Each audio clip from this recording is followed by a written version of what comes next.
Olá pessoal, eu sou o professor Fabrício Valverde e hoje vamos para a resolução de mais uma questão de química. A questão de hoje é do Enem 2024, PPL sobre equação geral dos gases. Vindo aqui para a questão, temos o seguinte: uma equipe de pesquisadores interessados em estudar a concentração de ozônio em uma região da atmosfera planeja enviar um balão para captar dados meteorológicos a 20 mil metros de altitude. Para recuperar os dados captados pelo dispositivo da medida, o balão precisa estourar quando atingir a altitude desejada e retornar ao solo, o que ocorrerá quando seu volume atingir o valor limite, a partir do qual não há mais expansão. As figuras mostram a forma do balão e como a temperatura e a pressão atmosférica variam com a altitude em relação ao nível do mar. Ok? Então, todos os dados para você resolver essa questão, você vai retirar destes dois gráficos, ok? E essa questão, ela relaciona aqui a parte de equação geral dos gases, P1V1 sobre T1 é igual a P2V2 sobre T2, porque você tem duas condições aqui, você tem um momento inicial e você tem um momento final.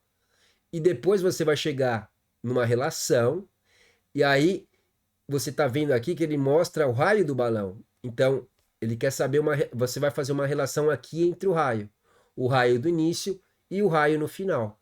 Então, quanto que esse raio aí ele vai variar dentro desse experimento, ok? Então, você parte da atmosfera até chegar em 20 mil metros de altitude. Então, o que você sabe? Que conforme o balão for subindo, ele tem que estourar. Então, eles vão fazer esse balão, projetar esse balão, imaginando que quando chegar naquela altitude e após um tempo depois que for coletado esses dados, o que vai acontecer? Esse balão ele deve estourar para que os dados caiam aqui na crosta terrestre, ok? Então, sabendo aqui a altitude que eles querem chegar, eles conseguem determinar qual que é a pressão nessa altitude, qual que é a temperatura nesta altitude, ok? Mas o que eles não dão aqui são as relações sobre o volume, tá? E aqui o volume não é constante. Você não pode cancelar o volume, tá? Então, aqui você sabe que conforme o balão for subindo e a pressão é menor, ok? O que vai começar a acontecer? Você pode começar a ter uma expansão desse volume. E aí chega um momento que ele vai estourar, tá certo? Então você está vendo que a temperatura ela vai alterar, essa temperatura ela vai diminuir, ok? Então faz todo sentido que a temperatura diminua lá a 20 mil metros de altitude, tá? Mas como a pressão é menor, esse balão ele vai sofrer uma certa expansão, ok? Então vamos dar uma continuada aqui, depois a gente explora mais um pouco essa ideia. Então ele continua. Para essa situação, considera-se o gás dentro do balão e os gases atmosféricos como gases ideais, ok? Por isso que a gente pode usar P1V1 sobre T1 é igual a P2V2 sobre T2. Assume-se também que a pressão interna ao balão depende somente da pressão atmosférica, ok? Então, que ele vai perguntar quantas vezes o raio do balão deve aumentar para captar os dados meteorológicos desejados. E aí, se ele deve aumentar 10 vezes, 8 vezes ou algum desses outros valores.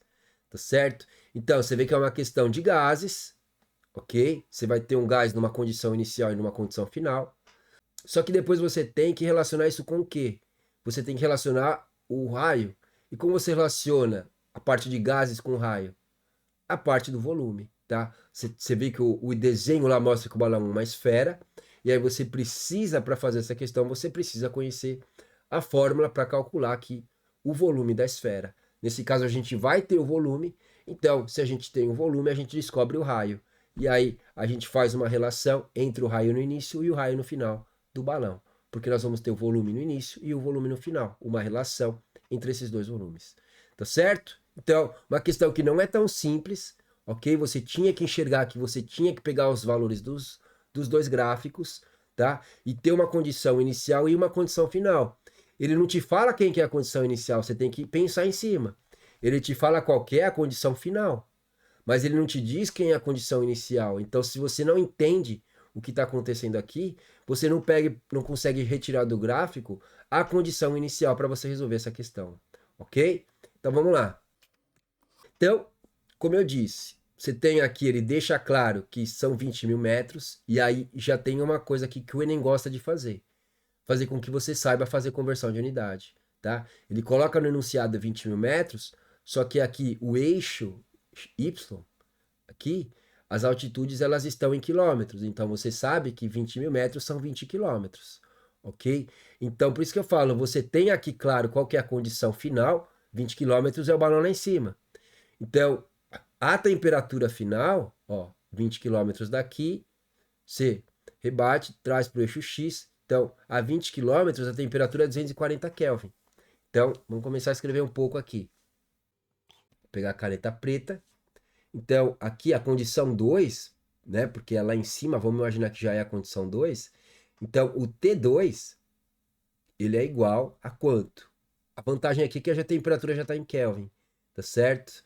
Não está em graus Celsius, ele poderia ter deixado a temperatura em graus Celsius para você somar com 273 e transformar para Kelvin. Pelo menos essa parte foi camarada, ok? Então a temperatura final, lá em cima, é 240 Kelvin. Ok? Pegando aqui, ó, são uns 20 quilômetros, aí venho aqui, rebato para cá. E a temperatura está em Kelvin, tá? E a pressão final? A pressão final, quanto que ela é? Aqui é o gráfico de altitude por pressão, ó. Altitude por pressão, que está em quilopascal, ok? Então, ó, os 20 quilômetros estão aqui, que são os 20 mil metros da questão. Então, você pega, bate na curva e traz para baixo, ok? Então, aqui a pressão lá em cima é 10 quilopascal, uma pressão menor do que ao nível do mar, ok? Então, a pressão 2 é 10 quilopascal. Beleza? Só que qual que é a condição inicial?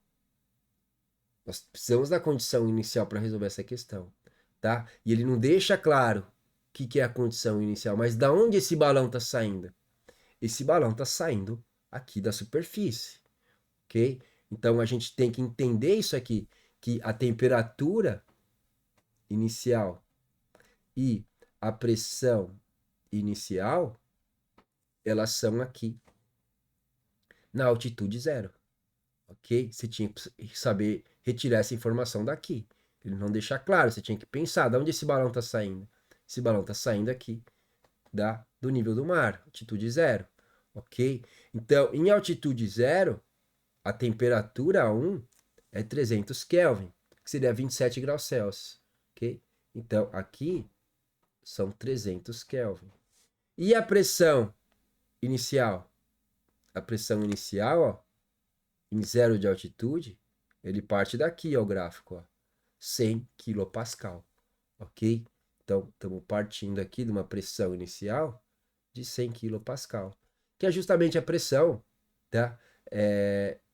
Em pascal de um ATM, né? Só que, para ser mais preciso, né? Um ATM é 101,325 quilopascal, tá? Mas podemos usar, claro, né? Aqui, 100 quilopascal.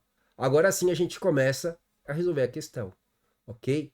Só que, como eu disse, isso aqui é outra coisa importante, tá? Muitas vezes quando você tem lá P1, V1 sobre T1 é igual P2 vezes V2 dividido por T2, tá? Então aqui é a equação geral dos gases. Por que eu estou usando essa fórmula? Porque eu tenho uma condição inicial a zero, né, na superfície, e eu tenho uma condição final que são 20 mil metros. Lá em 20 mil metros, esse balão ele tem que estourar, ok? E eu não posso pegar aqui e fazer o quê? O volume, como ele não dá nenhum dado de volume, então eu vou considerar que o volume é constante. Não, o volume não é constante, porque quando você começa a subir, quando o balão começa a subir, o que começa a acontecer? Né? A pressão lá em cima ela é menor. Então, o que vai acontecer? Esse balão, ele tende a se expandir. E é por isso que eles falam que ele vai estourar. Então, ele tem que chegar lá em cima, ficar um tempo em 20 mil metros e depois estourar para que isso aqui que está coletando os dados, ele caia em algum lugar e eles escolham esse negócio aqui, tá certo? Com os dados que eles querem, ok? Então eu não posso chegar aqui e falar que o volume é constante e cancelar V1 e V2. Não, você vai chegar numa relação entre esses dois volumes, tá certo? A pergunta, qual que era a pergunta? Ó, quantas vezes o raio do balão deve aumentar para captar os dados meteorológicos desejados, tá? E como nós comentamos no início, o que relaciona volume com raio é aqui a formulinha para você calcular o volume da esfera, né? Você tem que o volume da esfera, ele é 4/3 de π vezes o raio ao cubo. Então nós vamos ter esse cara aqui. E aí nós conseguimos ver quanto que o raio vai precisar se modificar para que isso que ele está falando ocorra, tá certo? Então, vamos lá. Então, vamos substituir os dados aqui na fórmula, tá? E aí, V1 e V2 vão permanecer. Depois a gente trabalha com eles, relacionando esses caras com esses volumes com o raio da esfera, ok? Então, eu vou ter aqui P1, 100 kPa. Então, eu vou ter 100 kPa vezes V1, que eu vou ter que manter como V1, dividido por quem? T1, 300 Kelvin, ok? 300 Kelvin. Isso aqui é igual, agora vamos aos segundos dados.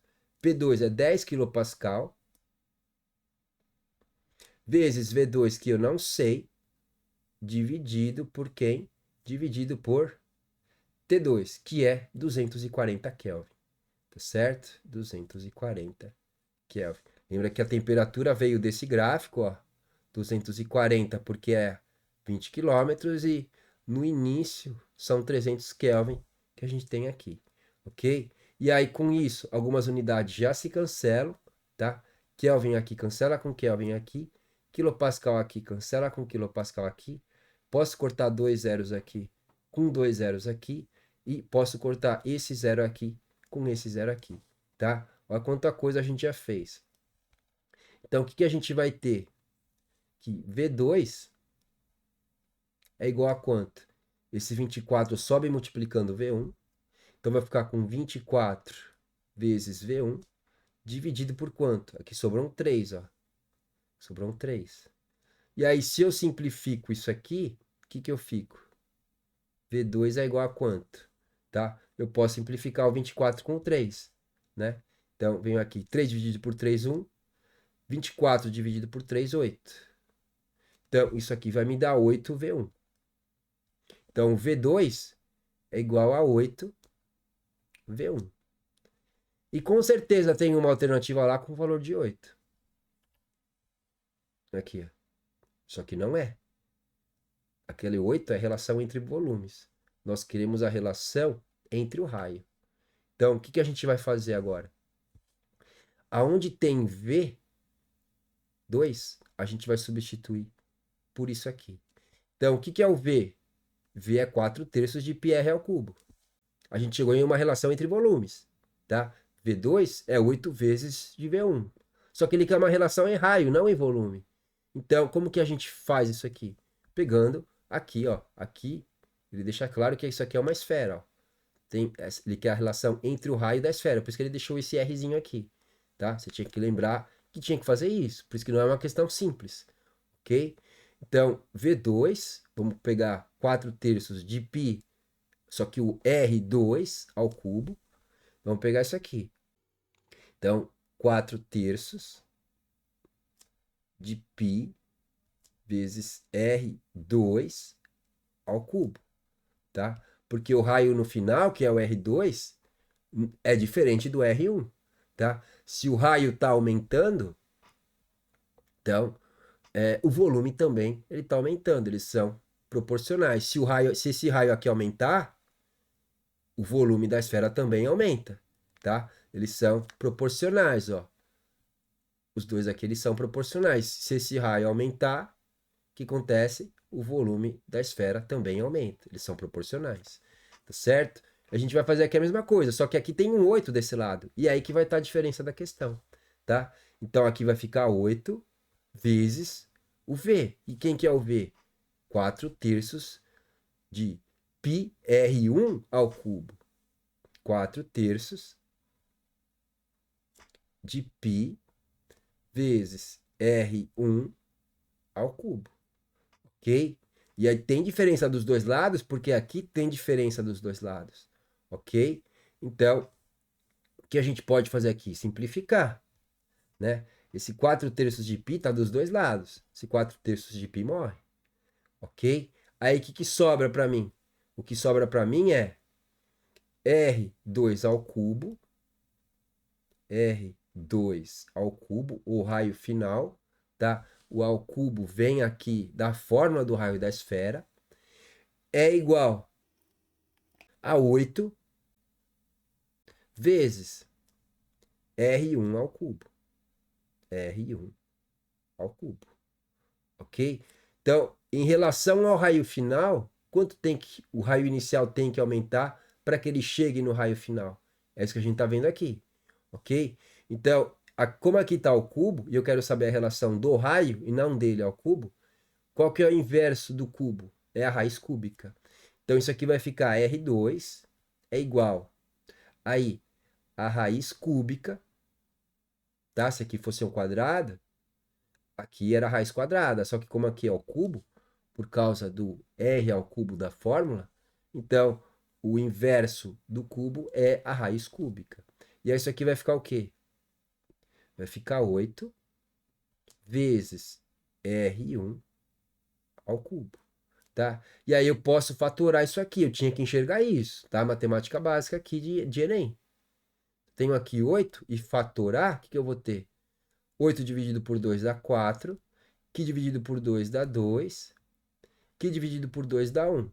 Então, 8 é 2 ao cubo. Por que ele colocou aqui 8? Né? Que você chegasse nesse 8. Porque depois, na hora que você fatorasse ele, o 8 é 2 ao cubo. Tá? Se você já sabe, eu já sei isso aqui. Se você já estudou e já sabe que 8 é 2 ao cubo, você não precisa fazer essa fatoração. Eu estou mostrando de onde sai. Ok? Então, isso aqui vai permanecer o seguinte ainda. Tá? Então, aonde tem esse 8, eu coloco 2 ao cubo. E aí, como aqui dentro 2 está ao cubo é uma multiplicação e o r está ao cubo, então isso aqui acaba virando o R2 é igual a... Aí, como aqui está tudo ao cubo, é como se tudo aqui se cancelasse. Ok? Então, o R2, quem sobrou? O 2. R2 é 2 vezes quem sobrou? O R1. 2 vezes o R1. Tá certo?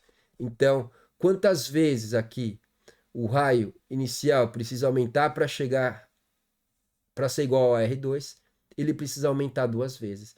Então, quando esse raio inicial ele aumenta 2 vezes, ele chegou no raio 2, e aí significa que ele está naquela altura de 20.000 metros, e aí ele pode estourar lá, ok? Então, você projeta esse balão, que quando o raio do balão ele dobrar de tamanho, o balão venha a estourar. E aí, essa partezinha que está coletando os dados nessa altura, ele despenque de lá de cima. E eles projetam isso para isso acontecer no oceano. Ok? Então, aí quando a gente vem aqui, ó, nós chegamos nessa relação. Aí quando a gente vem aqui, ó os valores aqui, ó. Ele quer saber quantas vezes o raio, é aquele número 2 que a gente está procurando a resposta. Quantas vezes o raio do balão deve aumentar para captar os dados meteorológicos desejados. Então a gente está vendo que o raio precisa aumentar quanto? Ele precisa aumentar 2 vezes aí para que isso aqui aconteça. O raio deve aumentar 2 vezes para captar os dados meteorológicos desejados. Então, quando o raio dobrar de tamanho, você já está na altura certa para coletar os dados e depois ele estoura e aí aquela partezinha ela cai, tá certo? Então, como a gente viu aqui, ó, tem 8 aqui, que a gente chega na relação entre os volumes, ok? Então, e aqui tem os outros dados que não tem nada a ver, mas a nossa alternativa correta é a alternativa D aqui, porque o raio precisa aumentar quanto? 2 vezes. nós chegamos na relação que o raio final ele tem que ser 2 vezes do raio inicial. Quando o raio inicial aumentar 2 vezes, então ele é igual ao raio final. Então, ele está na altura de 20 mil metros e está coletando o que eles querem estudar lá sobre a concentração de ozônio nessa altitude. Ok? Então, uma belíssima questão do Enem, tá certo? O Enem PPL tem boas questões. Quando você está se preparando para o Enem, procure lá no site do INEP as provas do Enem, não apenas as provas do Enem normal, mas também procure as questões do Enem PPL, porque elas são muito boas, tá certo? Para você se preparar, para você estudar, vale muito a pena você procurar as questões do Enem PPL, tá certo? Então, tenho certeza que você aprendeu muita coisa até aqui, então já deixa um like para mim aqui embaixo. Se inscreva se você ainda não é inscrito no canal e me diga aqui nos comentários o que vocês acharam dessa questão, se acharam ela fácil, difícil, tá? Eu sei que não é uma questão fácil, então vamos ver o que vocês colocam aqui embaixo para mim. E vou colocar aqui em cima mais uma playlist e um vídeo para vocês continuarem estudando química. E essa era a questão que nós íamos resolver hoje. Espero que vocês tenham aprendido alguma coisa. Até mais e fui!